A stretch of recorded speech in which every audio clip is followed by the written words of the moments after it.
SER Podcast. Hola, soy Bruno Alemán y esto es Play Fútbol, el podcast de fútbol internacional en el que te hablamos del juego. Graham Potter es el elegido por el Chelsea. El nuevo dueño del club de Londres, el estadounidense Todd Boehly, le entrega las llaves de su proyecto al prometedor técnico inglés. Tan justo es decir que no se lo merecía Tuchel, que le dio una Copa de Europa a un Chelsea que parecía absolutamente desnortado con Frank Lampard, como que el Brighton de Potter era un equipazo, uno de los equipos más divertidos de ver en toda Europa. Hoy en Play Fútbol os contamos por qué Graham Potter.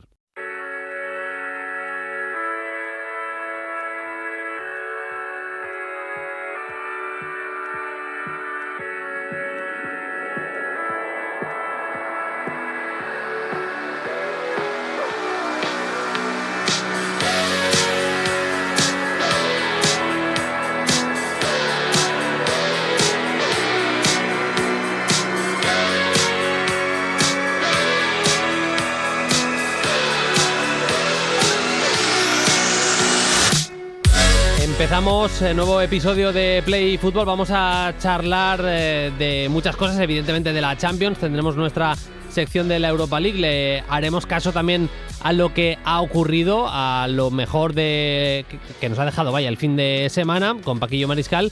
Pero la portada se la dedicamos a Graham Potter, que es el elegido por parte del Chelsea para empezar su nuevo proyecto.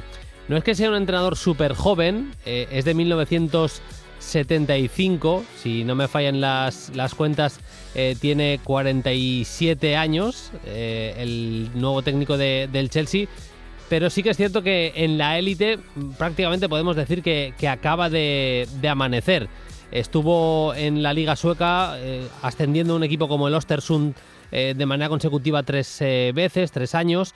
Estuvo en el Swansea, la primera experiencia en Premier con el Brighton desde 2019 y hasta ahora. De hecho, ha estado entrenando en equipos femeninos también como asistente. Él había sido jugador de fútbol, no hiper destacado, aunque por ejemplo estuvo en el Southampton, en equipos como el Stoke City, en el West Brom, pero bueno, se le está dando mejor, parece, lo de ser entrenador. Y como os decía, vamos a compartir la charla para entender un poquito por qué y para qué ha elegido el Chelsea a Graham Potter con Hugo Marugán, es compañero al que hemos leído muchísimas veces en Editorial Puskás, que le hemos escuchado en un podcast que yo seguía bastante como Mundial Scouting, que sabe muchísimo de fútbol y con el que queremos compartir estos minutos de arranque del episodio de esta semana de Play Fútbol. Hola Hugo, ¿qué tal? Muy buenas. ¿Qué tal, Bruno? Muchas gracias por invitarme. Nada, encantados nosotros de que hayas aceptado la invitación, Hugo. Yo decía en la entradilla hace nada, un minutillo, que a mí me parecía el Brighton una de las razones por las que estar contentos o tener ganas de ver fútbol los fines de semana, casi te diría de los equipos de Europa que más ganas tenía de ver, pues es por esa variedad en lo táctico, esa animosidad, ese juego vistoso del equipo. La verdad es que nos lo hemos pasado bien, ya veremos lo que pasa en el Chelsea, pero viendo al Brighton de Graham Potter nos lo hemos pasado bien, ¿eh?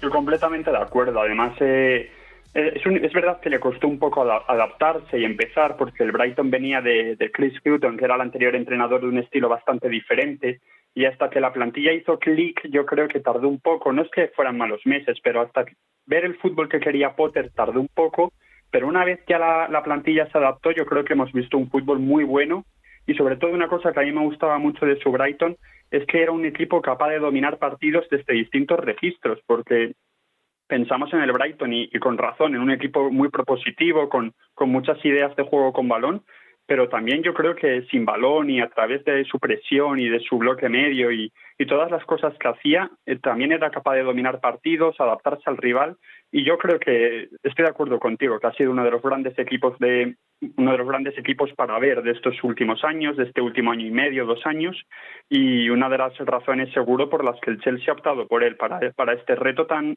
difícil y tan estimulante. Va a ser difícil, va a ser estimulante. Al Chelsea, a qué puede hacer en este Chelsea llegaremos luego, pero a la gente seguramente le interesará conocer o recordar y poner una sonrisa cuando recuerde al Brighton de Potter. ¿Qué era el Brighton de Potter? Ya hemos dicho que era un equipo valiente, pero se adaptaba, tenía muchos dibujos diferentes, sistemas que cambiaban en función del rival que se encontraba, y luego otra característica muy importante es que a cada jugador le pedía que fuera capaz de actuar en diferentes posiciones, que fuera capaz de cumplir distintas funciones. Así hemos visto a McAllister siendo interior, incluso con cierta llegada en muchos momentos, también ser el mediocentro, el regista, el que armaba el juego del equipo. El propio Cucurella, que ahora se lo va a encontrar en el Chelsea, ha jugado de central en línea de 3, de central en una línea de 4, de central por la izquierda, de lateral en una línea de 4 y también de carrilero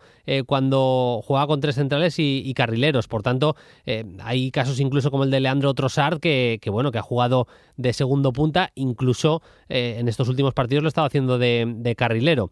Es decir, dependiendo del tipo de rival, al equipo le podía pedir un dibujo diferente y a cada jugador también estar en la posición en la que en ese día en concreto le conviniera más al equipo. Sí, es lo que comentábamos antes, ¿no? Que es un entrenador que se adapta al rival, se adapta a cada partido y es capaz de ir cambiando el sistema cada semana y también dentro de un mismo partido.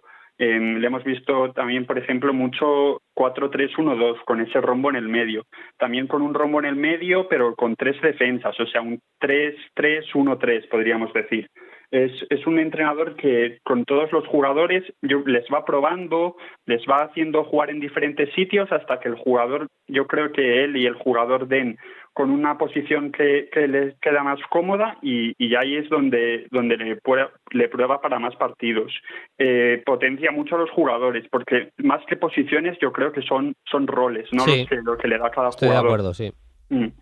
Entonces el ejemplo de Trossard para mí es buenísimo porque ha tenido partidos buenísimos como un falso 9 súper móvil que aparecía por todo el campo y luego algunos partidos donde quizás interesaba más aprovechar su gran golpeo que tiene y le ponían igual como un carrilero muy largo para meter centros al área. El ejemplo de Cucurella también, que era más extremo, por ejemplo en España le veíamos casi siempre de extremo en el Eibar y en el Getafe. Y luego en Inglaterra empezó de carrilero y acabó también muchos partidos jugando de central, que a ver, yo creo que también puede ser ahí donde en el Chelsea se instale. Así que es eso, yo creo que es potenciar las cualidades de los jugadores e ir probándoles hasta que el jugador yo creo que se encuentre más cómodo en el campo y ir fomentando ahí el grupo, yo creo. En este inicio de temporada estaba tirando mucho de una construcción con 2 rombos, un primer rombo formado por los 3 centrales y el pivote, es decir, el central del centro con los 2, que era Dan normalmente el central del centro, con los 2 centrales de los lados, podían ser Webster y Veltman, un poquito más adelantados a sus lados, y como vértice de ese primer diamante estaba el pivote, podía ser Alexis McAllister, que a su vez era el iniciador de un segundo rombo. Por delante, a izquierda y derecha, los 2 interiores, podían ser Moisés Caicedo a la izquierda y Pascal Gross en la derecha, y en el vértice, por ejemplo, Mwepu. Todo para buscar líneas de pase por dentro, para tener jugadores para poder progresar por dentro y para dejar deshabitadas las bandas donde Trossard, por ejemplo, es un cuchillo, Hugo. Completamente de acuerdo, es que era un equipo que saliendo desde atrás ha sido una de las referencias para mí de este último año por la cantidad de registros y lo rico que era todo su sistema para ir superando presiones. Y además una cosa que me gusta mucho y es, como hemos dicho, que construía, por ejemplo, con ese 3 centrales más el mediocentro, pero eran centrales, los dos centrales exteriores, que igual se abrían un poco, se iban tirando un poco desmarques por dentro y dejaban cerrando solo a uno. Es un poco, ahora que está la moda en Europa, podemos decir, porque al final en el fútbol todo es muy cíclico y al final en toda la historia ha habido muchas variantes, pero ahora yo creo que un poco la moda en Europa es construir con mucha gente atrás, buscando atraer al rival. Y yo creo que el Brighton era un poco lo contrario, que buscaba construir con poca gente y tener mucha gente por delante abriendo líneas de pase, que es algo que a mí me gusta mucho, que por ejemplo también hace el Ajax o hace la Alemania de Hansi Flick. Y entonces ese rombo que decías en salida, que permitía construir bien desde atrás y tener a mucha gente abriendo líneas de pase por delante, que al final eso eso es clave para encontrar líneas de pase y ir superando. También el siguiente rombo, ¿no? Porque era un rombo para salir y luego el rombo siguiente en medio campo, que lo formaba el medio centro, los interiores y el mediapunta, con 2 jugadores abiertos. Al final las opciones eran muchísimas y es eso, se va tener jugadores sin ser mucho riesgo, pero que unos jugadores se basten para construir la primera línea y luego el resto de jugadores que sean muy móviles, que vayan por todo el campo abriendo líneas de pase. Más allá de lo puramente táctico, lo colectivo, lo más global que hacía con el equipo, está lo que conseguía a nivel individual. Hemos visto cómo ha multiplicado el valor de mercado de Cucurella, traspasado al Chelsea, pero no solo ese caso. Bissouma ha conseguido un buen traspaso también el Brighton, metiéndole en esa operación con el Tottenham. El propio Robert Sánchez, el portero. Leandro Trossard, que es un habitual con la selección de Bélgica. Al final, mejorar los equipos no deja de ser mejorar individualmente a varios jugadores, y lo ha conseguido de manera muy clara Graham Potter. Bueno, es que yo creo que es un entrenador muy cercano, ¿no? Y como hemos dicho, que con los jugadores les va probando en diferentes puestos hasta que ellos se sienten cómodos. Yo creo que al futbolista le da esa sensación de libertad y de relajación, no relajación en un mal sentido, pero de evitar esa presión hasta que se va encontrando más en el equipo, se va adaptando más y le va probando en diferentes roles, en diferentes puestos, hasta que el futbolista hace clic, ¿no? Y hemos visto futbolistas, como has dicho, que han subido mucho el nivel bajo sus órdenes. Cucurella, Bissouma son, por ejemplo, que han saltado a equipos del top 6 este último verano. Caicedo, que estuvo a punto de hacerlo, en el último día sonó mucho para el Liverpool, que para mí era un fichaje que pegaba mucho y que yo creo que tarde o temprano saldrá, si no sale el Liverpool, a otro equipo grande. Y yo creo que es eso, ¿no? Es un entrenador muy cercano que te da la sensación de que él está trabajando y que gracias a su trabajo tú vas a ser mejor futbolista. Yo creo que los que están bajo sus órdenes tienen esa sensación, y que también es un entrenador que da mucha rienda suelta a la creatividad, me da a mí, que les permite a los jugadores ser ellos mismos en el campo, que no los encasilla, sino que les da mucha libertad para ir apareciendo por diferentes zonas, para tomar iniciativa propia. Además es un entrenador que va creando como relaciones en el campo. A los jugadores les pone siempre como compañeros cercanos para que tengan ese compañero con el que jugar en corto y que a través de ese juego de pares ellos se sientan más cómodos y potencie toda la creatividad. Entonces yo creo que un jugador bajo sus órdenes se debe sentir muy cómodo y sobre todo la clave para mí es que debe sentir que va a mejorar como futbolista, ¿no? Que para mí eso es fundamental. Hay varias razones. Publicaban los compañeros de The Athletic que quería Todd Boehly un entrenador que él sintiera que iba a tener a medio plazo, no un entrenador cuyo ciclo de alguna manera estuviera viendo empezar a perecer. Yo no estoy de acuerdo, pero como razón me parece seguramente una de las más entendibles. Pero vamos al lío. Plantilla del Chelsea, una plantilla que tiene muy bien dobladas todas las posiciones, varios jugadores que pueden cumplir funciones diferentes. Mount le podemos ver más en la media punta y llegando, o bien como interior un poco más generando juego. Varios jugadores que pueden ser centrales o laterales, eso a Potter le gusta mucho.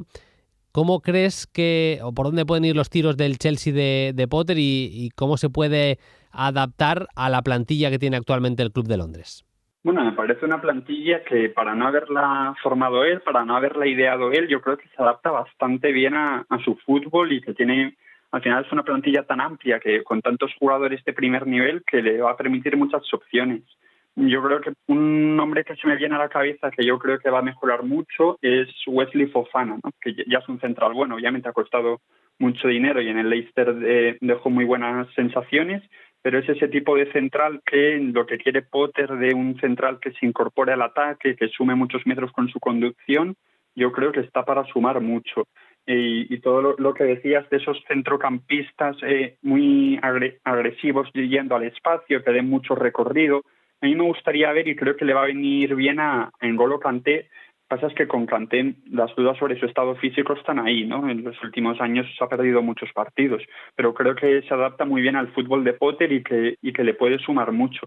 También creo que un futbolista que puede sumar es Loftus-Cheek, que sí, estoy de acuerdo. había perdido un poco, aunque bueno, estaba siendo importante últimamente con Tuchel, pero yo creo que se adapta también bien al fútbol de Potter. Y luego los dos que has nombrado tú de Havertz y Mount como esos mediapuntas, yo creo que Mount más interior, Havertz más mediapunta, si tomamos como referencia ese esquema que venía utilizando en el Brighton, pero que vayan abriendo líneas de pase, que jueguen muy rápido por dentro, a un toque, que carguen el área, yo creo que también suman. Y Sterling como ese delantero, yo creo que puede ser que estire mucho, que dé mucha profundidad, que sea agresivo yendo al espacio. Quizás le falte un poco de finura al apoyo, que Potter en su Brighton siempre buscaba un 9 más participativo y más fino en apoyo, pero yo creo que Sterling también va a sumar. Me apetece ver el rol que tiene Reece James, porque Reece James con Tuchel era muy importante, y me apetece ver si con Potter va a ser más central, va a ser más carrilero, quizás le prueba como medio también algún día.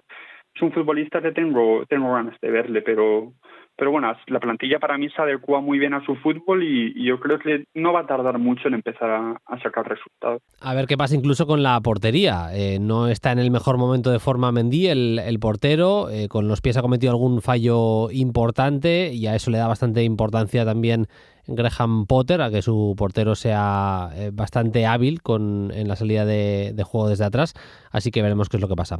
Hugo, ha sido un placer charlar contigo de la figura de Graham Potter. Me pasaría la hora entera del podcast, pero nos queda hablar de la Champions, de lo mejor del fin de semana. Así que, si te parece, volvemos a hablar en otra ocasión. Un abrazo y muchas gracias. Un abrazo, Bruno. Encantado yo de estar aquí.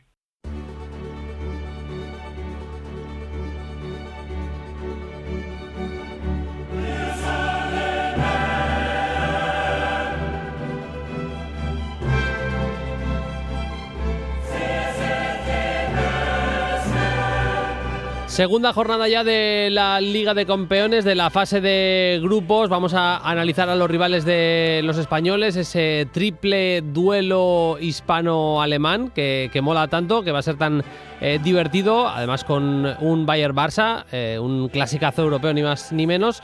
El regreso de Lewandowski al Allianz Arena, al estadio en Múnich, y también, evidentemente, le echaremos un ojo al rival del Sevilla, al Copenhague, el resto de compromisos Champions, como hacemos siempre, con nuestra mesa de análisis de la Copa de Europa con Aritz Gabilondo y con José David López. Hola Aritz, ¿qué tal? Muy buenas. Hola, ¿qué tal? Muy buenas. Oye, no salió del todo mal las recomendaciones que hicimos la semana pasada, ¿eh? Hablamos de Mudryk, que marcó y asistió. Bueno, varios de los futbolistas que pusimos aquí, de los jóvenes que pusimos aquí en valor, lo hicieron bien en la primera jornada, ¿eh?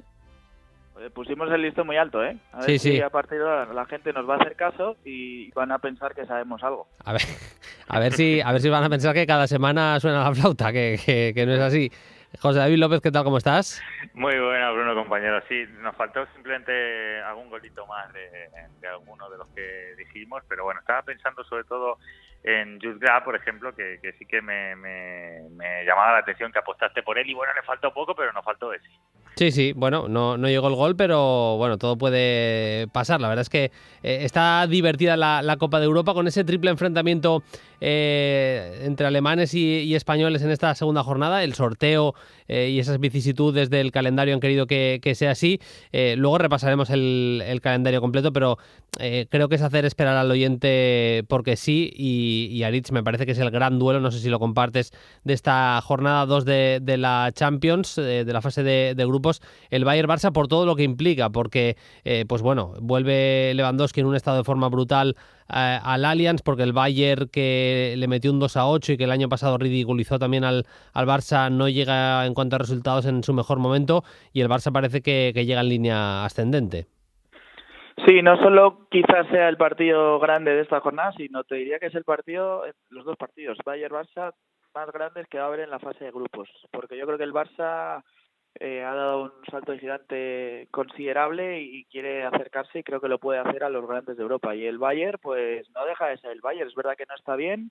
El otro día se dejó 2 puntos frente al Stuttgart, y además yo creo que merecidamente, porque como suele ser habitual en la Bundesliga, pues al final se esteó más de la cuenta. Pero bueno, viene de ganarle hace unos días en el Meazza al Inter, y además dando una gran sensación, así que es un partidazo. Además tiene ese morbo del tema Lewandowski, que yo creo que va a traer cola durante toda la temporada en Múnich. A mí me parece muy arriesgada la apuesta del Bayern de no fichar un delantero centro después de saber que se iba a ir Lewandowski, porque al final es un tipo que te asegura muchos goles, y los grandes equipos siempre tienen que tener un delantero que en caso de tener un mal día te resuelva la papeleta, y Lewandowski eso lo hace. Sí, Sadio Mané ha encajado bien, pero también es cierto que no es ese futbolista en el que pienses cuando necesitas un gol sí o sí, con un centro al área. En ese tipo de acciones Lewandowski te las resuelve. En el caso de Sadio Mané es diferente. Lo primero que hay que decir, David, es que en el partido contra el Stuttgart rotó bastante, más allá de que, bueno, que algunos futbolistas, muchos, habitualmente titulares, los Neuer, Kimmich, De Ligt y compañía fueron titulares, pues bueno, se dejó a Pavard, que está siendo titularísimo en el lateral derecho. Sabitzer, todos los partidos oficiales importantes, había sido titular también con Nagelsmann en este tramo inicial de la temporada, y jugadores como Sané y Mané también arrancaron en el banquillo. Sí, bastantes cambios, y incluso el debut con gol de Matthijs Tel, el francés, que se convierte en el jugador más joven no solo en debutar con el Bayern, sino también en Bundesliga, sino también en marcar gol. Así que muchas rotaciones, evidentemente. Yo creo que la plantilla Nagelsmann este año sí que se adapta un poco más a lo que él pretende, a la idea que él puede dar. Me sorprende, por ejemplo, que Marragui le esté costando tanto ganarle la posición, sobre todo a Pavard, porque si alguno pensábamos que iba a caer del 11 que ya habíamos visto durante los últimos tiempos, era precisamente Pavard. Upamecano cada vez le cuesta más también tener esa titularidad fija, porque evidentemente no da la misma sobriedad quizá que el funcionamiento defensivo que sí que tiene con De Ligt o con Lucas, aunque De Ligt precisamente el otro día no estuvo nada bien. Pero fíjate, a mí, yo estuve viendo el partido y me comentaba muchísimo, me llamaba mucho la atención cómo el principal, casi diría causante del renacer que permitió al Stuttgart meterse en el partido, de la sensación de pasividad, de urgencia que tenía el Bayern durante muchos momentos, era Kimmich. Uno ve el partido del Bayern. Sí, es verdad. Y no entiende cómo Kimmich falló 2 o 3 veces pelotas directamente como primer pasador, como primer punto pivote en transición, ese primer pase de seguridad que él también suele generar, pues directamente muy lento en el giro, varias pérdidas, provocó un gol, tuvo la suerte que le anularon otro al Stuttgart, pero que verdaderamente había sido una faltita y perfectamente le podían haber dado gol. Bueno, uno se espera que el Bayern en la temporada tenga partidos de este tipo, porque los tiene muchos, ya lo sabemos que se deja llevar en algunos partidos. Con Nagelsmann no le había pasado tanto, aunque a mí es un equipo que me parece que se desconecta todavía más, porque es un poquito más rocambolesco incluso, o no tan fiable, sobre todo atrás, como ha sido en otras ocasiones, pero que Kimmich tuviera un partido tan gris, tan malo, que fíjate lo que es Kimmich y malo, es que no casa para nada, porque es un jugador súper regular en ese sentido, pues demuestra un poco que el Bayern está un poco tierno todavía en la idea de Nagelsmann, y creo que para el Barça es un gran momento para competirle, porque todas las sensaciones que hay todavía de a ver dónde va a llegar el Bayern de Nagelsmann, las tiene también el Barcelona de Xavi, pero en una línea, yo creo, ascendente muy clara hacia la alta expectativa. Salió Musiala en el tramo final del partido, pero él mismo dijo que no era por lesión, que eran unas simples molestias. El que sí que parece que es más complicado que llegue al partido es Kingsley Coman, que es un jugadorazo, pero que siempre, pobre, está lidiando con lesiones y demás. Me llamó la atención que lo que hacía el Bayern contra el Stuttgart era jugar pues con los centrales evidentemente muy adelantados. Davies era el que le daba amplitud por la banda izquierda, y un teórico delantero centro como Matthijs Tel, el jovencísimo chaval francés que firmaron del Rennes, jugó de extremo derecho durante muchísimos minutos pegado a la cal, a la banda derecha, y lo que tiene el Bayern siempre es muchísimos jugadores por delante de balón, dando opción de pase, fijando a defensas, llegando al área, y en esas llegó el gol de Musiala, que yo lo quería destacar, Aritz, porque me parece que de los jóvenes talentos que hay en Europa, es que me parece un talentazo que puede jugar en diversas posiciones, que tiene mucho gol, a diferencia de otros centrocampistas interesantes que están naciendo en el fútbol europeo. Es un futbolista que tiene pegada, que con las dos piernas es capaz de hacer mucho daño en la portería rival. A mí es un jugador que me encanta, ¿eh? Sí, bueno, yo de hecho te diría que no sé ni si es centrocampista todavía. Sí, es que acabó de delanteros. Y en todas ellas bien, pues le he visto jugar por banda y desequilibrar, le he visto jugar como el otro día de enganche y marcar, le he visto jugar más atrás también, como casi segundo medio centro. O sea, me parece un talento descomunal, tiene una calidad en las dos piernas. El gol que marca de hecho es finta hacia la derecha y sale luego hacia la izquierda y define con un disparo y bueno, me parece que estamos hablando de una cosa muy muy seria, igual que Matistel, que es verdad que digamos que estamos todavía empezando a paladear a este joven chaval, pero fíjate, el otro día jugando muy pegado a banda derecha, estoy de acuerdo contigo, yo creo que es un jugador para estar más cerca del área, pero tuvo en el primer tiempo 2 ocasiones, la primera a bocajarro la para el portero del Stuttgart y la segunda fue para adentro. Quiere decir que tiene una relación con el gol extraordinaria, como ya hemos visto, o ya vimos, por ejemplo, en el Europeo Sub-17, que fue para mí el mejor jugador. Así que, bueno, yo creo que los problemas del Bayern no están arriba. De hecho, sin jugar Sané ni Mané, pues salía una línea de delanteros bastante coherente, ¿no? Es verdad que jugó Müller casi como 9, cuando, insisto, yo creo que el problema es que no hay otro, o no hay ningún 9 puro en esa plantilla y eso le puede acarrear problemas, pero Gnabry, Mané, Sané, el propio Musiala, Matistel, pues te conforman una línea de mediapuntas de mucho nivel. Yo creo que el problema del Valle está atrás y si encima falla Kimmich, como dice David, que estuvo bastante pobre, pues no le da consistencia a esa pareja de centrales. Yo creo que ahí es donde puede sufrir el Bayern. Veremos qué es lo que hace también Xavi Hernández de cara a ese partido. Bastantes dudas en cuanto a la alineación, porque hay varios jugadores que optan a ser titulares. Para empezar atrás, a quien elegirá de lateral derecho, que igual lo normal es que elija a Koundé y haga pareja con Araujo y Eric García de centrales. Lo normal sería Busquets, Gavi y Pedri en el centro del campo, pero De Jong viene de firmar un muy buen partido contra el Cádiz, con gol incluido. Bueno, hay bastantes opciones y en el ataque, evidentemente, pues lo normal sería Lewandowski, Rafinha y Dembélé, pero también Ansu Fati cuenta con opciones. Bueno, veremos qué es lo que inventa en este caso, qué es por lo que apuesta Xavi Hernández. El mismo martes, Leverkusen Atlético de Madrid. David, un Leverkusen que está muy mal esta temporada, al que le generan bastantes ocasiones. Llega además con la duda de, bueno, prácticamente es un problema muscular, parece que no es nada muy grave, pero Ezequiel Palacios, el internacional argentino, parece que está bastante tieso. Son ahora mismo 3 partidos seguidos sin ganar, le han ganado solo al Mainz esta temporada y el Atlético llega en línea ascendente. Es verdad que Demirbay es un jugador que ha arrancado muy bien la temporada, pero otros que nos tenían muy bien acostumbrados, Schick algo mejor, pero Diaby, por ejemplo, también ha empezado bastante flojo esta temporada. En 6 partidos lleva tan solo una asistencia, Y aún así es el mejor, y aún así es el jugador que puede llamar la atención. Si uno ve cualquiera de sus partidos, claramente es el único que tiene la flechita hacia arriba, tiene siempre el foco, además de solicitar constantemente la pelota, de pedirla, de querer ser protagonista. No le están saliendo tanto las cosas, aunque el gol el otro día que marca Demirbay, que es un golazo, también lo genera propio Diaby, rompiendo, siendo un jugador que en ese sentido creo que es el único que por ahora no pierde, pese a toda la confianza, más allá de que las cosas no están saliendo.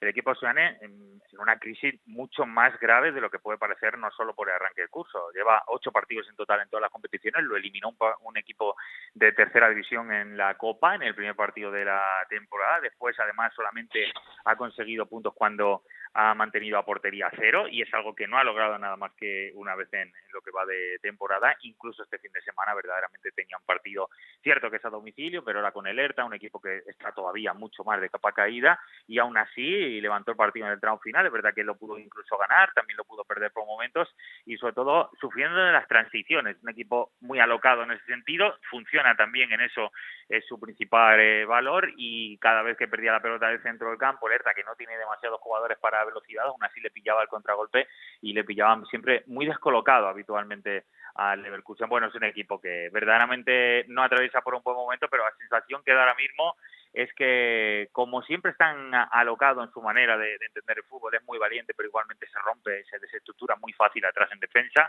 Me parece que verdaderamente es un buen momento para el Atlético, que es casi que diría todo lo contrario. Si hay 2 equipos que son totalmente contrarios ahora mismo, quizás estamos hablando de que los vemos a ambos en este partido. Es que fíjate, Aritz, que es un equipo que intenta salir normalmente jugando desde atrás, y Jonathan Tah, el central que juega por la derecha, es un futbolista bastante lento, y Tapsova, que sí que tiene bastante mejor manejo de balón, muchas veces peca incluso de sobrado. A mí es un central que me gusta, pero en momentos en los que tu equipo no está top defensivamente, no está con toda la confianza, incluso tu portero, Radecki, vamos a ser sinceros, no está haciendo el mejor arranque de temporada ni mucho menos tampoco, no sé, que se la juega un poquito de más. Veía algunas acciones contra el Hertha que igual no acababan en ocasión del equipo de Berlín directamente, pero que te ponía el corazón en un puño. Realmente toma muchos riesgos el Leverkusen para lo poco fino que está en defensa.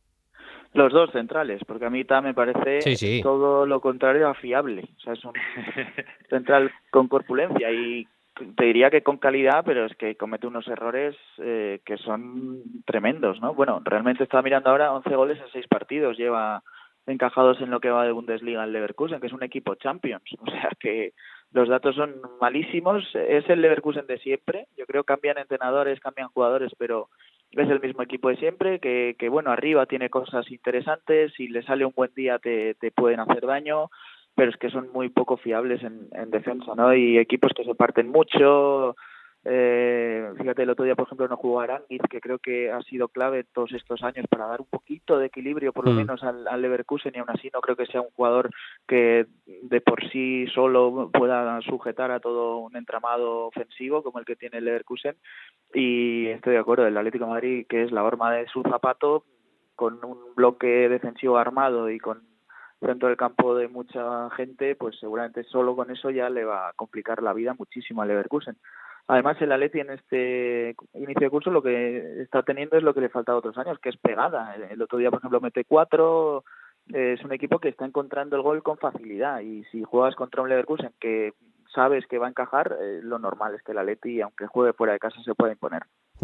El partido pinta bien en ese sentido para el Atlético de Madrid, que lo normal sería que ganara, incluso después del resultado, no sé si del todo merecido, decía el Cholo que no, contra el Porto, pues con un empate y una victoria en las 2 primeras jornadas, habiéndote enfrentado a Porto y Leverkusen, pues sería un buen arranque de la liguilla para el Atlético de Madrid. Se va a completar la jornada del martes en el grupo del Barça con el Victoria Pilsen Inter a las 7 menos cuarto, grupo del Atlético de Madrid a la misma hora que los partidos de los españoles, a las 9, Porto Brujas. Además se juega el Sporting de Portugal Tottenham, el Marsella Eintracht de Frankfurt, y no me dejó ninguno de la jornada de... el Sporting de Portugal Tottenham, que no sé si lo había dicho o no. Y para el miércoles el Real Madrid se enfrenta a un Leipzig, David, que a mí me sorprendió bastante. Ha cambiado de entrenador. Es verdad que estaba siendo un desastre el inicio de temporada con Tedesco, o que no estaba siendo nada bueno, sobre todo muy irregular. No era normal, 2 goleadas seguidas,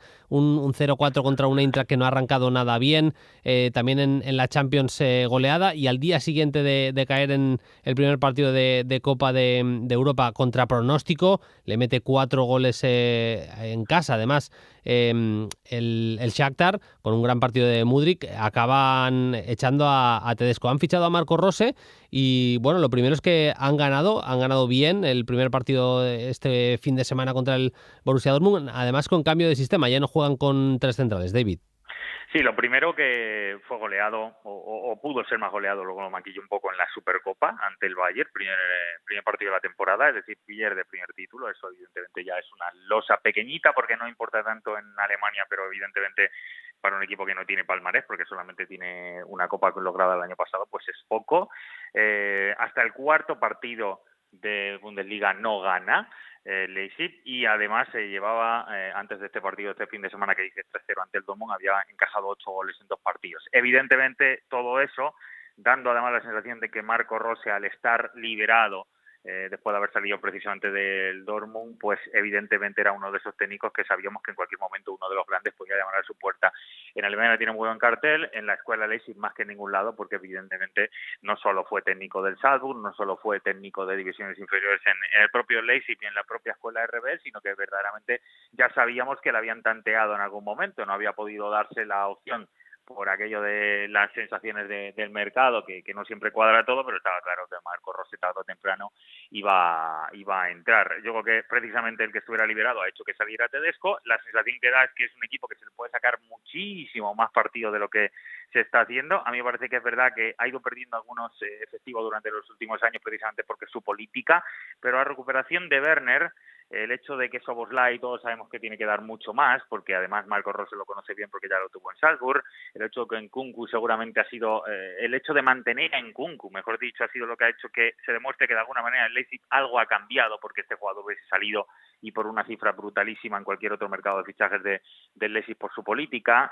Pues todo esto junto yo creo que lo tiene que sacar mucho más partido. Es un equipo que pese a 3 o 4 caras nuevas en el último año y medio más o menos, el resto sigue siendo la base que más o menos la ha llevado a muy buen nivel, a ser, yo creo, ahora mismo el principal competidor del Bayern en la Bundesliga.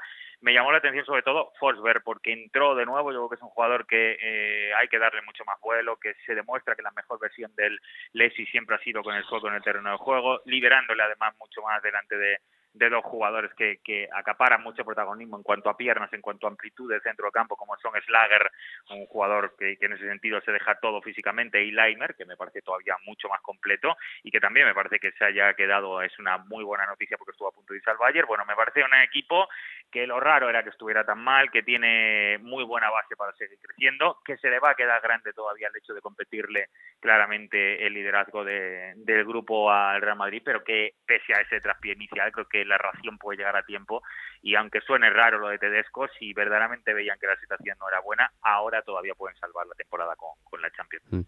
Decía lo del cambio de sistema, jugaron contra el Dortmund con Gulaxi en la portería, Simakan, Orban, Diallo y Raum, por tanto defensa de 4, una especie de cuadrado en el centro del campo con, como decía David, con Laimer y con Schlager más en una especie de doble pivote, y Forsberg y Szoboszlai por delante. Son dos jugadores que tienen una amenaza desde fuera del área, tirando desde media y larga distancia brutal, tanto el sueco como el húngaro, y Werner y Nkunku arriba con muchísima movilidad. Claro, Aritz, este sistema lo que tiene es que, por ejemplo, Simakano, el que juegue de lateral derecho, va a estar de manera permanente en un 1 contra 1 contra Vinicius, y ya hemos visto cómo está el futbolista del Atlético del Real Madrid, quiero decir, que no se me enfade nadie. Habrá muchas ayudas de Laimer a esa zona y todo lo que quieras, pero un equipo que juega presionando tan arriba como lo hace el Leipzig, a la mínima que te salen de presión, si los extremos pueden encarar a los laterales del Leipzig, por ahí el Madrid tiene bastante tesoro por conquistar. Sí, absolutamente. De hecho, no creo que lo de los 4 defensas vaya a ser constante en este Leipzig. O sea, Marco Rose yo creo que conoce perfectamente a su plantilla, es lo que tú comentas. Incluso David Raum por la izquierda es más carrilero, lo era de hecho en el Hoffenheim que lateral, y ahí esas virtudes suyas las va a tener que explotar. Me parece importante la presencia y el crecimiento que vimos el otro día de Xavi Schlager, que es un gran jugador y un buen fichaje, me parece, el que ha hecho el Leipzig. Por cierto, tanto Raum como Schlager como Marco Rose comparten agencia, o sea que yo creo que ahí es verdad que igual sí que el Leipzig ha cambiado de técnico porque veía una oportunidad, veía a Rose en el paro y la opción de poder fichar al técnico que tantas veces ha querido en realidad. Y bueno, yo creo que le va a dar bastante. A mí Rose me parece que es un gran técnico. De hecho, me sorprendió mucho que el Dortmund se desprendiera de él. Me parece una de las noticias del final de la temporada pasada, y vamos a ver un Leipzig desde luego mucho más competitivo de lo que estábamos viendo en el arranque de la temporada. Tedesco es verdad que ganó la Copa, pero me ha parecido que le ha ocurrido lo mismo que en el Schalke, que en la segunda temporada ya había como cierto desgaste en torno a él. Ocurrió con el Schalke, que lo metió en la Champions, y luego al año siguiente, a los 2 años, el equipo descendió, no por él exclusivamente, pero sí que él fue uno de los causantes de que la mala tendencia del Schalke se iniciara con él en el banquillo también. Entonces, bueno, creo que es un Leipzig mejorado. Vamos a darle un poco de tiempo, pero el Madrid desde luego es una prueba de fuego importantísima para ver si esa mejoría es así. Yo creo que ya jugando con el centro del campo de gala, recuperando Ancelotti el mejor centro del campo posible, el que no sabemos, con Tchouaméni, con Toni Kroos y con Luka Modric, con Valverde, a pesar del partidazo que hizo jugando como interior, seguramente Valverde cayendo a la derecha, y bueno, visto lo visto ayer de Rodrigo, lo normal es que apueste por Rodrigo y no por Hazard para ser el Karim Benzema del equipo en ausencia del francés. Nos queda, David, repasar al Copenhague, al rival del Sevilla. No he visto mucho más, le he visto el partido contra el Dortmund y los partidos también en resúmenes largos y demás, los partidos de previa, del playoff previo, y contra el Dortmund puede parecer que es un equipo que, por tener a Cornelius, este delantero que ha estado en Liga Italiana, delantero tanque danés que le han firmado y que da bastante buen rendimiento, ha marcado bastantes goles allí donde ha estado, puede dar la sensación que sea un equipo que juega muy directo. Pero bueno, es solo una sensación o una variante, porque es verdad que arrancan los partidos lanzando rápido y buscando segundas jugadas y demás, lanzando hacia Cornelius, pero luego es un equipo que juega con un mediocentro muy jugón, como es Zeka, que quieren salir jugando, incluso a veces me parece que por encima de sus posibilidades. Es verdad que Zeka juega bien acompañado por dos currantes, como son Folk y Lerager en los interiores, que salen con tres, haciendo salida con tres jugadores. El lateral izquierdo, Christiansen, le meten ahí casi como tercer central por la izquierda y tiene una buena zurda para lanzar a los de arriba. Y luego tiene dos extremos bastante punzantes, Darami, cedido por el Ajax, si no me equivoco, y luego es Claesson, que es un jugador que a ti te gusta mucho, David. Sí, desde luego. De hecho, ya lo tengo apuntado aquí para mañana en los análisis, porque me parece jugador que llegó ya en el tramo final de la temporada pasada por todo lo que había pasado en Rusia. Le estaba jugando el Krasnodar, allá donde ha estado ha dado un rendimiento brutal. En Suecia hay otros jugadores que tenían mucho más nivel y al final el que acaba llegando a ser muy importante siempre es Claesson. Bueno, precisamente llegando, decía, es un llegador consumado, es un jugador que tiene muy buen cabezazo, muy buena lectura e interpretación de juego desde esa segunda línea. Al final acaba jugando siempre o de enganche por la izquierda. Me parece que este fichaje sí que es de un jugador que vuelve de alguna manera al fútbol más escandinavo, pero que sabía que Copenhague estaba haciendo un buen proyecto y de cara a esta temporada se quería meter en Champions. Yo creo que el hecho de haber pasado ante el Trabzonspor sí que da una sensación positiva de que es un equipo que si se tiene que remangar lo va a poder llegar a hacer. Empató a 0 en Turquía en un partido clave en el que necesitaba ser muy defensivo y lo logró. Cierto que el otro día ante el Dortmund se lleva una goleada y además al descanso prácticamente ya el partido estaba decidido. Ha fichado bien, pero ha fichado yo creo que muy al final del mercado, aprovechando alguna ganguita, como lo que decías de Cornelio. Yo creo que el hecho de que tenga Matthew Ryan, aunque precisamente este fin de semana he estado viendo antes un resumen de partido ante el Odense que viene de perder, y Matthew Ryan precisamente falla prácticamente en los dos goles, una sensación de excesiva fragilidad para un equipo de Champions. Tiene jugadores que sí que hemos tenido de alguna manera ciertamente fichados, como Boylesen, como Cocholava, el georgiano, el propio Claesson que decía, el Karamoko, siempre hemos pensado que iba a dar algo más y le ha costado. Yo creo que el hecho de tener ahora a Cornelius arriba, como ha llegado muy a última hora, todavía no lo saben explotar demasiado o todavía está haciendo esa la idea de proyecto de juego, pero me parece que es un equipo que puede dar algún sustito. El hecho de estar en casa para mí, y creo que en eso estamos de acuerdo todos, es la clave, porque el Parken es un estadio brutal, hay un ambiente tremendo, siempre es uno de los estadios más preciosos en ese sentido en cuanto a sensación de que suma verdaderamente muchísimo a la expectativa, a la casi ansiedad que le provoca a veces al equipo, como sucede con la selección, y ahí me parece que puede estar el gran rival que puede tener Sevilla. En el césped debería ser mejor, aunque el condicional esta temporada precisamente al Sevilla no está funcionando nada, y aunque viene de sumar seguramente uno de los mejores partidos de la temporada del equipo de Lopetegui, tiene que empezar a sumar ya mismo, porque el grupo es muy complejo y no sumar aquí una victoria en el Parque, por muy brutal que yo lo haya vendido hace un momento con el ambiente que tiene, desde luego que te dejaría prácticamente sin opciones. Se juegan también el miércoles en el grupo del Madrid el Shakhtar Celtic, en el grupo del Sevilla un partidazo, Manchester City, Borussia Dortmund. Se completa la jornada con el Milan Dinamo de Zagreb, el Rangers Nápoles, que se ha pasado al miércoles por una cuestión de seguridad, por los actos de sepelio de la reina Isabel II. No podía coincidir tanto en el tiempo y de hecho no va a haber afición visitante, no va a haber afición del Nápoles. Además, en el último grupo, en el grupo H, Juve, Benfica y Maccabi Haifa, Paris Saint-Germain. La gente sabe que esto lo grabamos el domingo por la noche. ¿Tú vas con Boca o vas con River, Aritz? Buena pregunta. Pues mira, estoy viéndolo aquí de fondo y el partido, aparte de ser infumable, diría que hacía mucho tiempo que no veía tan mal a los dos, porque cuando uno ha estado bien, el otro ha estado mal y al revés. Sobre todo River está mejor que Boca en los últimos años, aunque Boca ha ganado títulos, pero es que lo de ahora es un drama por parte de los dos equipos. Está ganando Boca con un gol que marcó Benedetto 1-0, con lo cual, David, muy contento no estarás. Eso te iba a decir, a mí no me preguntes. Estaba viendo aquí justo cuando estaba hablando yo, no sé en qué momento estaba hablando y he visto que marcaba Benedetto el gol. Digo, bueno, la cosa va mejor, va peor, a ver si aquí lo levantamos. Bueno, para mí en ese sentido River tiene mucho más que Boca, lo que pasa que el proyecto de Gallardo, después de todo lo que le han quitado esta temporada, Enzo Fernández, por ejemplo, de camino, pues le está costando todavía volver a ser tan competitivo. Nos ha leccionado muy mal Gallardo, que ha salvado al equipo, ha hecho auténticos proyectazos con River, aunque le quitaban cada año los mejores jugadores y no todos los años vas a poder, está claro. Mal acostumbrado el equipo. Gracias, David. Aritz, hasta la próxima. Un abrazo. Saludos, chao. Le echamos también un ojo a la Europa League. Play Fútbol. La semana pasada nos fijábamos en Gakpo y en Pellegrino, en ese duelo entre el PSV Eindhoven y el Bodo Glimt. Bueno, precisamente Gakpo marcó, así que, pues lo dicho, que las recomendaciones no han sido del todo malas. Con Marco Rodrigo Azcue vamos a repasar esta semana. Nos fijamos en el Stade de Rennes-Fenerbahce. Hola Marco, ¿qué tal? Muy buenas. Muy buenas, Bruno. No tuviste mal ojo la semana pasada, fue un partido bastante competido.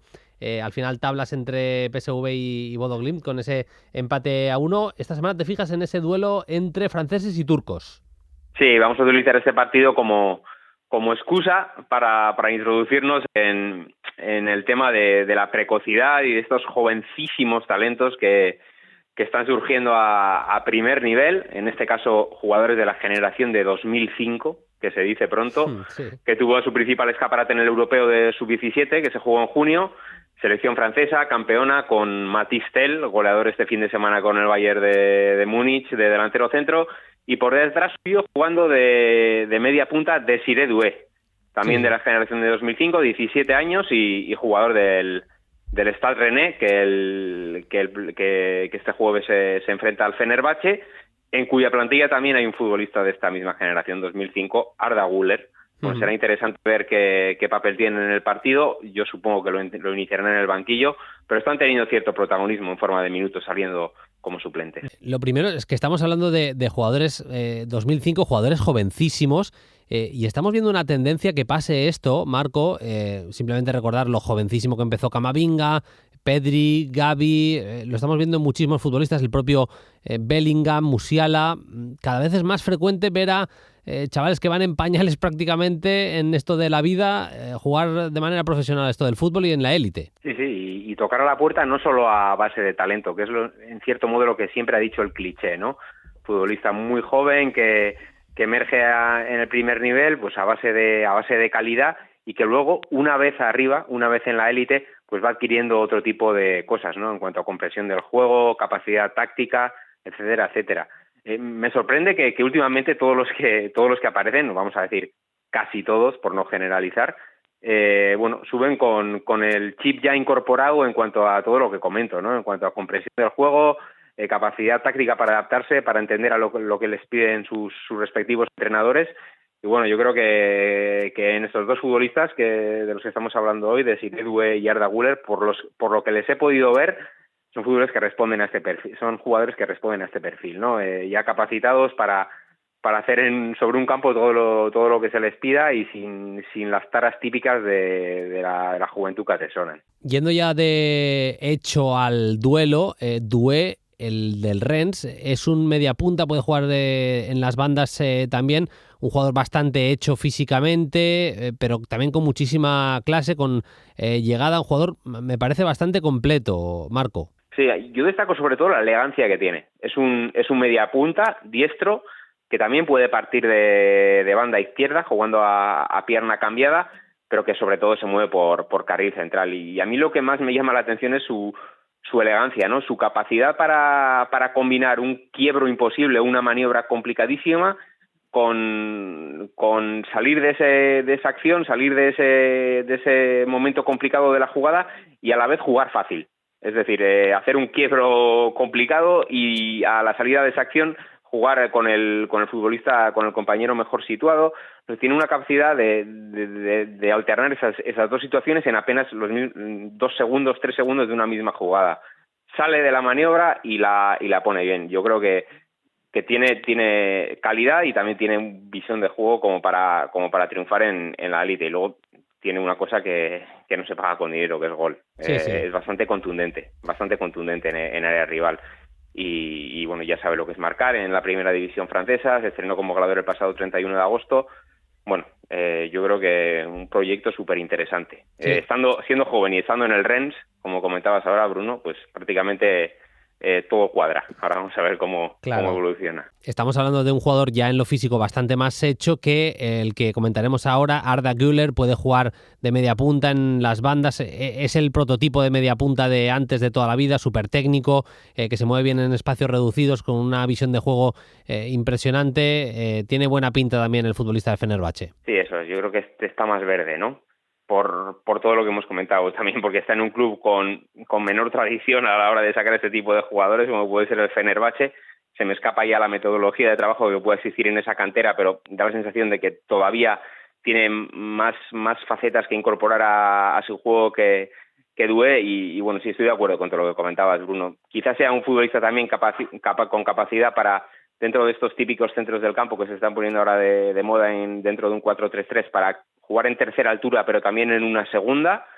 Y luego subrayar que es un futbolista zurdo que tiende también a caer bastante a banda derecha para recibir, a protagonizar un quiebro ahí un poquito pegado a la cal, un poquito escorado, y luego tiene muy buena capacidad para hacer cambios de orientación con izquierda, a banda izquierda precisamente, cayendo a banda diestra.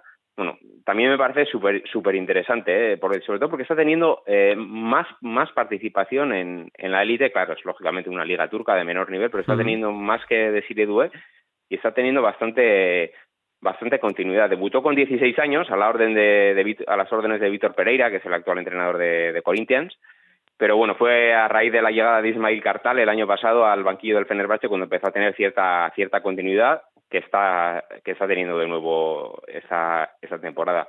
Como comentaba antes, veremos si se juegan el jueves.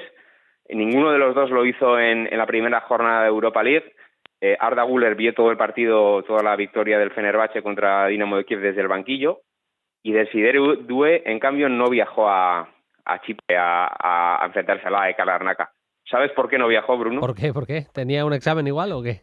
Sí, tenía examen, y es cierto, tenía la selectividad francesa, se llama el baccalauréat, le llaman allí, sí. Era un equivalente a la selectividad francesa, y él y 2 compañeros más no pudieron entrar en la convocatoria de Genesio porque tenían que pasar este examen. Bueno, si lo hicieron en septiembre, supongo que es porque en junio no sé si suspenderían o no podrían hacerlo. También hubo un europeo. Bueno, no le vamos a poner esa etiqueta al chaval, al pobre, sin saberlo de haber dejado la selectividad. Pero dejémoslo en la curiosidad esa, ¿no? De que se perdió un partido de una Europa League porque tenía examen. Ya bastante tenemos como para sabernos encima el sistema educativo turco cómo funciona. Muchas gracias. Hasta la semana que viene, hasta cuando sea, Marco. Un abrazo.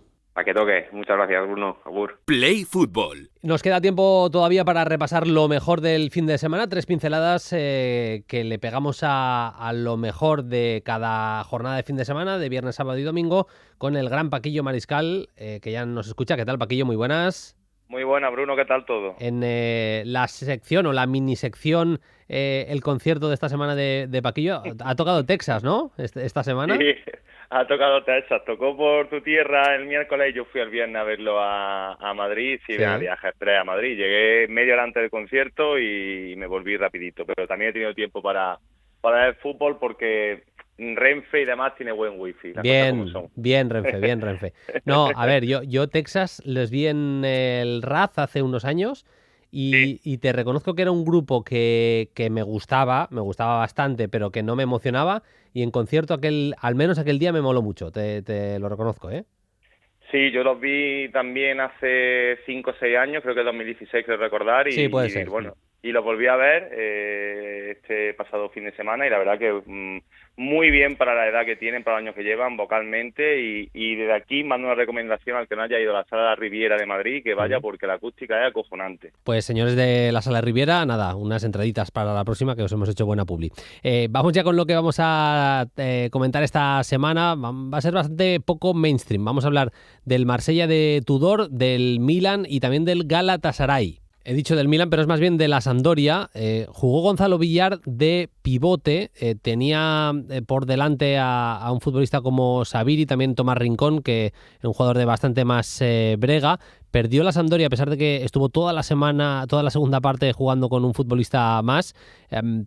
Pero vimos bastante solo a Gonzalo Villar a la hora de generar, de asociarse con alguien en el centro del campo, demasiado solito, ¿eh? Sí, sorprende mucho por varias cosas. Primero, por conociendo a Gianpaolo, que es un técnico que siempre le ha gustado ser creativo con el balón y dominar y tener la pelota, a pesar de haber estado en equipos más pequeños, que se me entienda, como la SAN, como el Torino y demás, pero siempre sus equipos han querido eso, asociarse, tener largas fases de posesión y de ahí el fichaje de Gonzalo Villar y también el fichaje de Harry Winks, que está lesionado el ex Tottenham, que yo creo que debe darle cosas con lo que tú estabas comentando, Bruno. Probablemente juntar estos dos centrocampistas y no alejar tanto sobre la cal, que lo hablamos tú y yo ayer por WhatsApp, sobre todo, lo de Jurisic, y que debería jugar un poquito más por dentro, como hacía en el Sassuolo, siendo ese enganche, ese trecuartista, debe darle un poquito más de forma al equipo. Hay que decir que jugó Gonzalo Villar, que no viene siendo titular, que suele jugar Ronaldo Vieira, un jugador un poquito más de perfil defensivo, y que la Sampdoria no está dejando grandes matices de ese fútbol creativo. De hecho, están viviendo muchísimo de lo que es capaz de hacer arriba Caputo o Quagliarella cuando ha jugado, por ejemplo, el partido contra Lazio, que eran, ellos contra el mundo, y del desborde del Eris en derecha. Luego los laterales no están sumando ni con balón al pie ni cuando se proyectan, muchas dudas atrás. En general, yo creo que le queda poco crédito a Gianpaolo, que desde que salió su primera etapa de la SAM, seguro que tú lo recuerdas, Bruno, cuando lo fichó el Milan y cuando parecía un técnico al alza, su carrera ha ido de muchísimo de más a menos y yo creo que deben de estar buscando la oficina de la SAN un sustituto porque van en cuesta libre hacia abajo. Y no ayuda a perder contra el Milan, que es verdad que es el campeón de Italia, que era favorito, pero que con empate a 1 le expulsan a un futbolista al Milan, a Rafael Leao, que por cierto está en unos números brutales, es uno de los jugadores que más se produce en la liga italiana y aún así perdió el partido porque con 1-1 pitan un penalti y lo marca Giroud. La pregunta, ¿Gonzalo Villar se ha equivocado eligiendo destino? ¿No es el que más le convenía, la Sampdoria? Yo pensaba, al igual que sabes que yo he estado muy muy pendiente del mercado de fichajes, que es algo que me apasiona. Sí. Cuando vi que le reforzaban qué mimbres le daban a Gianpaolo, yo pensaba que sí, porque primero porque creo que a un lugar bajar un escaloncito con respecto a la Roma para poder tener minutos y continuidad, y segundo pues por lo que hemos comentado, porque si radiografía un poquito la trayectoria de Gianpaolo, no le están haciendo bien las cosas, pero no es un equipo que sea conservador y que vaya a tener Gonzalo Villar poco protagonismo con la pelota, todo lo contrario. Ahora bien, la situación es muy delicada y bueno, pues parece ser que de momento creo que no ha elegido muy bien, ¿no, Bruno? Totalmente. Vamos ya con el Marsella de Tudor, que lleva 19 puntos sobre 21 posibles en la liga francesa, le ganó al Lille, un equipo de los que mejores sensaciones está dejando en este tramo inicial de temporada. Es verdad que perdió en Champions por 2-0 con 2 cabezazos de Richarlison contra el Tottenham de Conte, pero ha empezado muy, muy bien. De hecho, es que está Paquillo empatado a puntos con el Paris Saint-Germain. Sí, es fascinante. La verdad que el saltito que ha dado Igor Tudor, porque de la Serie A, de un equipo un poquito menor como la de la Verona, da el salto a un Olympique de Marsella, siempre un banquillo un poco caliente. Sabemos que como se fue Sampaoli, sabemos que es complicado llegar y desde el día 1, tener esa comunión con afición, con directiva y tal, y luego sobre el césped ha plantado su idea, ese 3-4-2-1 que varía a 3-5-2 dependiendo de la situación del partido, un equipo muy agresivo, muy vertical, que defiende hacia adelante, que presiona muy bien y que tiene, ha hecho un mercado también muy positivo, tiene para dar mucho recambio. Fíjate que este partido contra el Lille no jugó Payet, no jugó Luis Suárez, entró Harit y André en la media punta, y por supuesto, bueno, lo de Alexis Sánchez como falso 9, que el chileno parecía que venía a un último retiro, ¿no? El último coletazo en Europa en vez de marcharse a Sudamérica, porque en el Inter de Milán no estaba teniendo protagonismo, y está siendo uno de los nombres del panorama europeo más destacado de este último mes. Es un equipo vertical, un equipo que quiere presionar y robar la pelota arriba y luego meterse en pocos toques en situación de finalizar, y en el que está destacando Alexis Sánchez. No se puede decir que sea titular indiscutible jugando como punta, porque está el Luis Suárez colombiano también, pero con este 3-4-2-1 Alexis puede jugar tanto de falso 9 con mucha movilidad como en alguna de las posiciones de la media punta, y de momento ha arrancado realmente bien en Francia su periplo, ¿eh? Y yo creo que, sobre todo tú lo has dicho, encaja el perfil por todo lo que es capaz de hacer Alexis Sánchez. La figura del falso 9 hemos visto en otras épocas, por ejemplo, a Payet, que está en la plantilla, incluso yo recuerdo a Harit hacerlo alguna vez en el Schalke 04, pero Alexis Sánchez tiene ese colmillo que lo está demostrando, a la vez que tiene esa capacidad asociativa, capaz de bajar, recibir, asociarse con Guendouzi, con Gueye, con Beretut, con cualquiera que sean los mediocentros que ha puesto Tudor ese día, pero también es capaz de abrir muchos espacios para esa doble media punta, que en ocasiones son extremos que juegan en el carril central, como el caso de Ander o Harit o el propio Payet, que le gusta caer ese perfil izquierdo. O sea, libera espacios, cuando toca y descarga muy bien el chileno, pero luego cuando pisa la frontal del área sigue teniendo ese regate corto y ese disparo que lo saca con mucha maestría y está sumando una cifra. Yo, repasando un poquito, Bruno, fíjate que pensaba que había jugado mucho más en Serie A, y los 3 años del Inter de Milán tuvo solamente 28 titularidades y anotó 18 goles, o sea, y ahora lleva 4 en 6 partidos con el Olympique de Marsella. Quiero decir, parecía que cuando salió de la Premier League estaba entrecomillado, un poco acabado Alexis Sánchez, y en absoluto yo creo que le ha sentado muy bien este saltito a Marsella. El Marsella de Longoria y de Ribalta, presidente y secretario técnico, director deportivo españoles, ha firmado a Tudor para el banquillo, a jugadores como Nuno Tavares, como Klaus para los carriles, Alexis Sánchez, Luis Suárez. ¿Qué nota le pones al mercado que ha hecho este último verano el Marsella? Yo, teniendo en cuenta que siempre en esto valoro, Bruno, si hay comunicación con el técnico, o sea, muchas veces sabemos que hay un mercado en el cual luego llegan jugadores y dicen, pero si Tudor juega de esta manera, ¿por qué? Yo creo que le daría un 9, un día un sobresaliente. Creo que han llegado muchos refuerzos de cara a poder encajar de primera en el sistema, y luego gente de nivel para lo que es, evidentemente, la capacidad económica que tiene el Marsella. Para mí, un sobresaliente. Pues apuntado queda, yo también coincido. Nos quedan las preguntas de los oyentes, pero todavía tenemos tiempo para hablar del Galata, el Galatasaray, que ha firmado, le leo en un tuit a Paquillo Mariscal, que por cierto tiene un hilo en el que, si estáis todavía algo despistados con el mercado de fichajes, tiene ahí todos los fichajes más importantes que se han hecho este último verano. Y en uno de los tweets dice: el Galatasaray ha firmado en este mercado a Torreira, Mertens, Sergio Oliveira, Dubois, Mata, Icardi, Demir, Seferovic y Rashica, que se une a ya la buena plantilla, algunas piezas interesantes que tenía el Galatasaray, que es verdad que el año pasado se la pegó claramente, pero es que es un mercado de fichajes, Paquillo, como yo creo no se ha visto nunca antes en la Liga Turca, ¿eh? En absoluto, creo que esto habla de la tendencia, Bruno, de que parecía que hace 8, 10, 15 años era un cementerio de elefantes, no iban a jugar a retirarse, pero eso ha acabado. Cada día no solamente el Galatasaray, te fijas en Besiktas, Fenerbahce, Demirspor, incluso equipos más pequeños, Estambul, Basaksehir hace unos años, y jugadores que podían estar perfectamente en ligas top 5 de Europa, en equipos importantes. De hecho, el caso más paradigmático de esto yo creo que es el de Dries Mertens, quedando libre del Nápoles, sabiendo todo lo que aporta a pesar de tener 35 años, que se haya decidido ir ahí. Yo creo que también habla muy bien de la capacidad de convencer que tiene esa dirección deportiva. Y bueno, tú lo has relatado bien leyendo el tuit, es que me parece una absoluta barbaridad. Yo no sé de qué forma va a conseguir Okan Buruk, que era el técnico, ensamblar el puzzle, porque es que, a lo que tú has dicho, es que está Gomis también arriba, Seferovic, Icardi, Mertens, Rashica. Yo no sé cómo es capaz de juntar en ese 4-2-3-1 que viene dibujando tanta gente, y luego ese doble pivote Torreira, Sergio Oliveira, que tuvieron buen impacto el curso pasado, uno en la Fiore y otro en la Roma. es que es para, que me perdonen el resto de seguidores de equipos turcos, pero para pasearse la Liga Turca y decir muchas cositas. La tercera pregunta para Paquillo es, de todos los citados, ¿cuál es el fichaje que más crees que la va a romper? A mí el que más me gusta, no soy objetivo, es Mertens, pero yo creo que el que más va a triunfar es Icardi, porque yo creo que Icardi tiene una capacidad para anotar 20 o 25 goles fácilmente ante las defensas turcas, sin duda. Vamos ya con las preguntas de los oyentes. Tenemos tiempo para un par.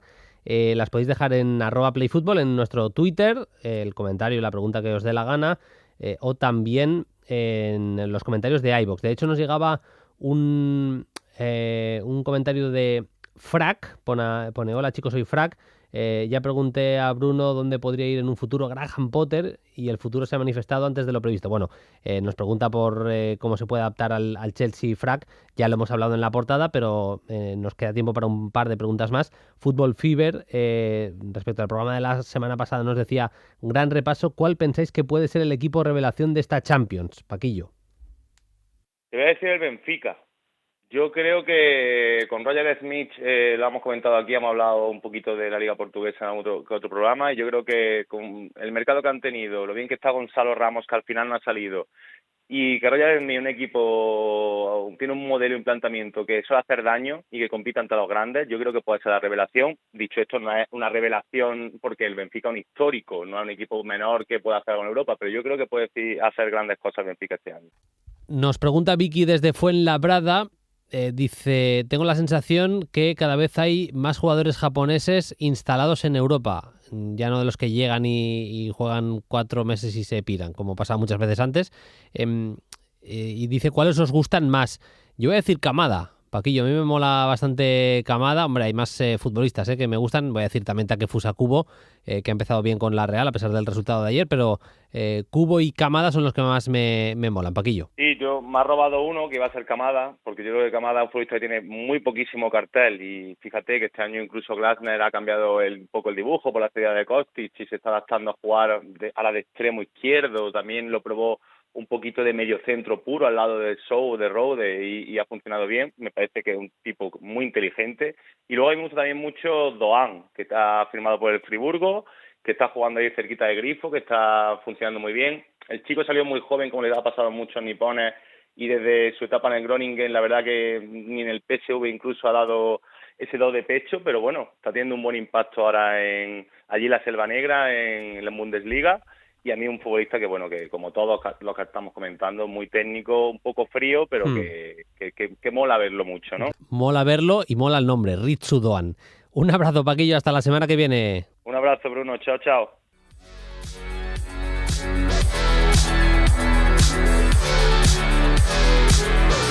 Hoy nos hemos pasado un poquitito de tiempo, pero bueno, es por una buena causa, que hay una semana de Champions más que interesante. Hemos dedicado nuestra portada al bueno de Thomas Tuchel y vamos a cerrar como siempre con el sonido de la semana. Gio Simeone, el hijo del Cholo, marcó su primer gol en la Champions. Ya maduro como futbolista, ha aterrizado en el Nápoles, le ganó por 4-1 al Liverpool, al subcampeón de Europa, dirigido por Jürgen Klopp. Pues bien, Gio Simeone está viviendo un sueño, porque soñó siempre con jugar y marcar en la Champions League. De hecho, lleva tatuado en el antebrazo pues es un tatu con las estrellitas de la Champions, como explicaba después del partido contra los Reds. Estoy viviendo un momento donde siempre lo soñé, siempre creí que podía llegar. Por eso me hice este tatuaje, porque sabía que lo iba a lograr. Y hoy vivo el presente con muchas ganas, con mucha ilusión, porque todo se puede, todo con trabajo, con constancia, con tanto sacrificio, con querer, porque lo quise desde chico y bueno, lo hice a los 14 años porque yo seguía mucho la Champions desde chico. Era un chico muy obsesivo por querer llegar a jugar la Champions y la verdad que empecé desde muy chico, desde muy chico, 14 años, a querer soñar con este momento. Pasaron mucho tiempo ya. Nunca es tarde, que diría aquel. Nos vamos, nos podéis escuchar, ya lo sabéis, en Ser Podcast. Estamos en Apple Podcast, en Google Podcast, en Spotify, en iVoox y en Amazon Music. La semana que viene más. Hasta entonces, sed felices. Adiós. Suscríbete a Play Fútbol. Todos los episodios y contenidos adicionales en la app de Cadena SER y en nuestros canales de Apple Podcast, Spotify, iVoox, Google Podcast y YouTube. Disponible los lunes a las 10 de la mañana. Cadena SER. La radio.